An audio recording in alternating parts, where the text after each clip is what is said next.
Well, we had an interruption, so this is going to be part two of that particular lecture, looking at the expansion of the Puritans over into other areas from Massachusetts. We were talking last time about Thomas Hooker.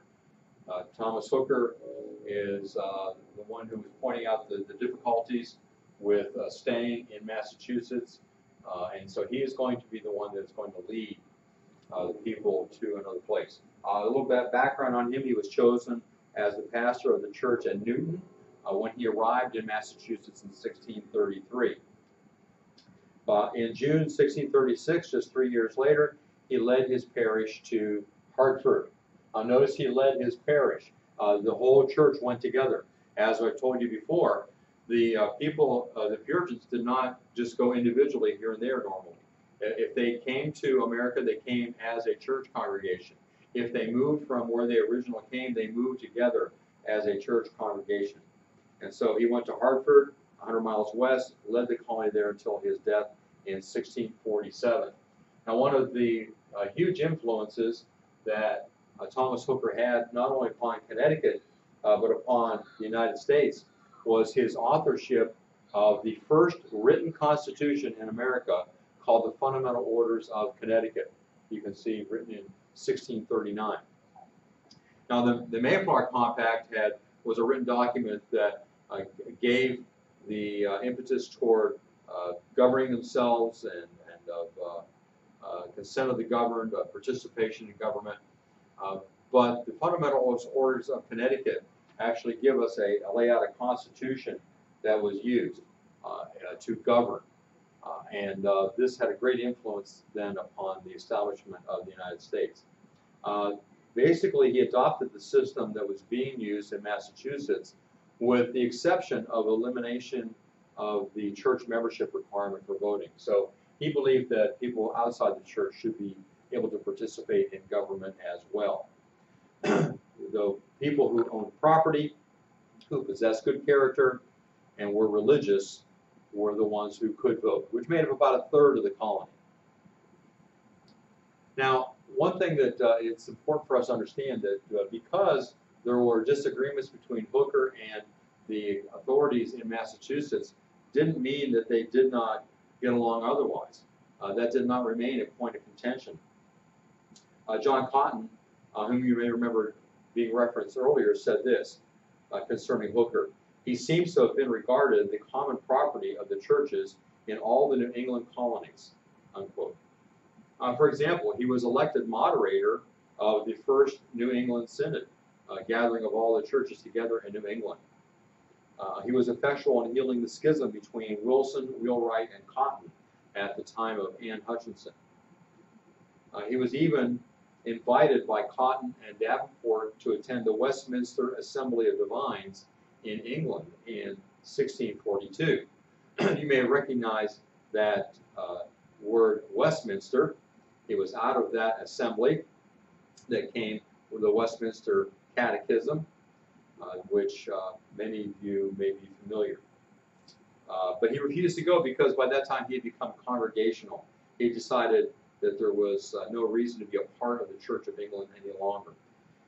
But he was highly regarded throughout the Puritan settlements. All right, so that's Thomas Hooker.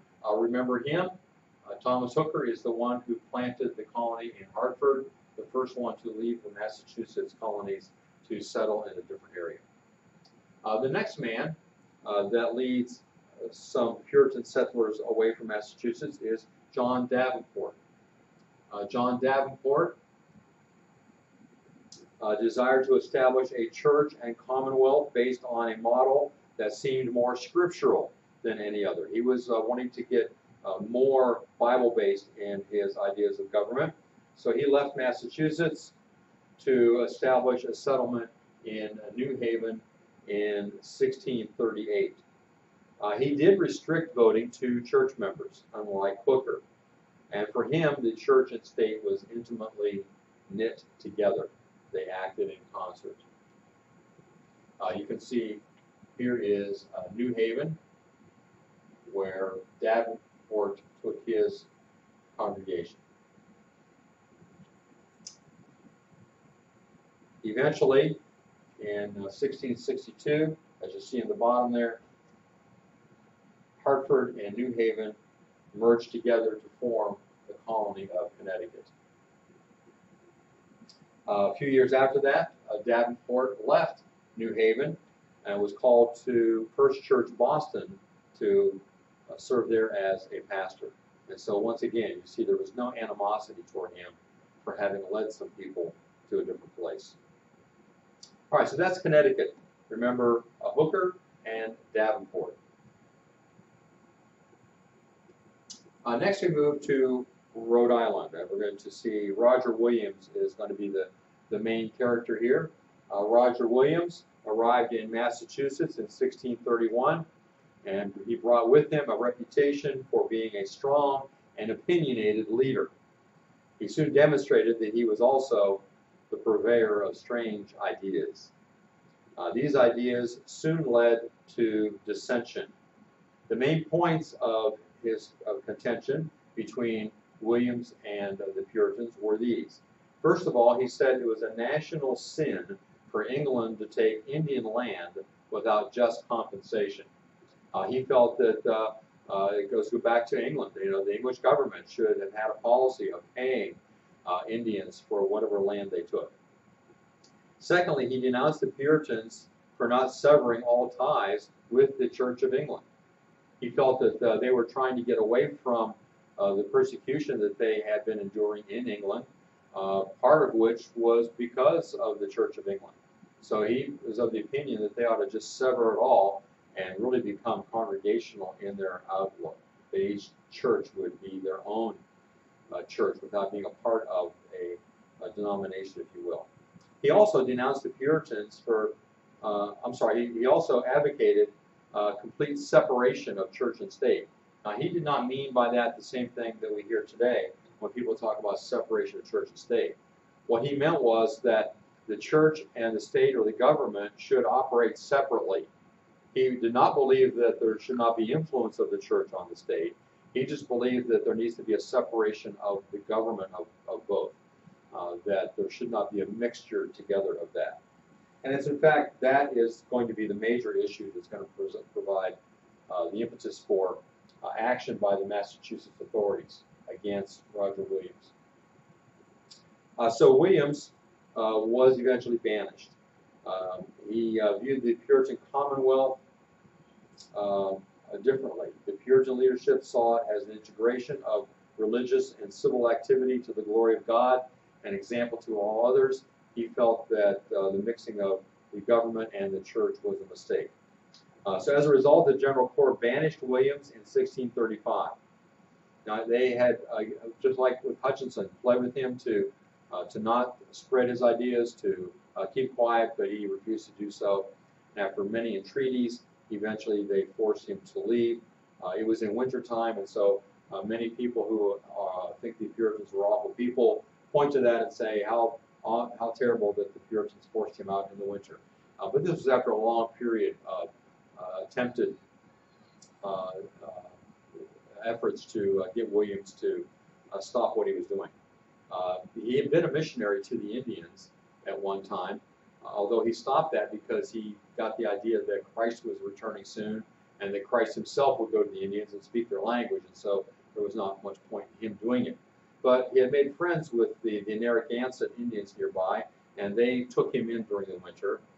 Following that, Williams led some of his followers to establish a settlement that they called Providence, saying, the word Providence meaning that God is looking out for them here in what would be called Rhode Island. The colony of Rhode Island instituted complete separation of church and state,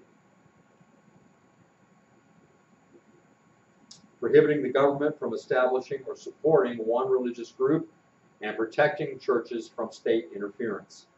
Williams' views on religious liberty attracted a variety of religious groups and malcontents to the colony.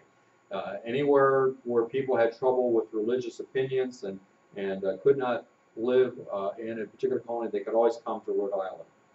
Although Williams continued to embrace strange ideas of theology, eventually narrowing his concept of a pure church to eliminating the institutional church altogether. he still was valued by the Puritans in Massachusetts as a scholar and a friend.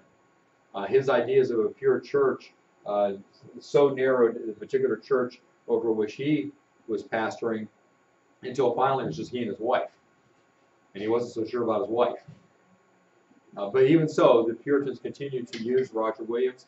They used, for example, a pamphlet he had written against the Quakers. They still considered him a valuable person. So that takes us through partway of Rhode Island, and tomorrow we'll pick that up with the story of Anne Hutchinson.